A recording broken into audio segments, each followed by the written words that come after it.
आइंदा जिया का हाथ पकड़कर बात ना करी। हाँ, तुझे क्या प्रॉब्लम है? हमारी अच्छी दोस्ती है।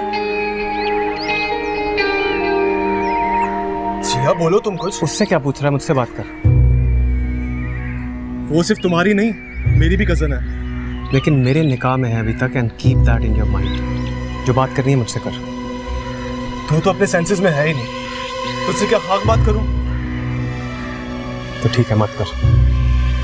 यार तू ये कोर्ट का गुस्सा मुझ पे क्यों उतार रहा है? मुझे जिस पर प्यार आता है या गुस्सा आता है उसे ही शो करता हूँ। जिया प्लीज अंदर जाओ, प्लीज अंदर जाओ जिया। चलो। उससे क्या देख रहा है, मुझसे बात कर। अजीब इंसान है यार तू। अब क्या कोई किसी को देख भी नहीं सकता? मुझझसे बात कर रहा है तो मेरी तरफ देख। असल तेरा तो बस नहीं चल रहा कि तू हवाओं से भी लड़ना शुरू कर दे। मैंने नहीं बात करनी कोई तुझसे। अजीब पागल हो गया है।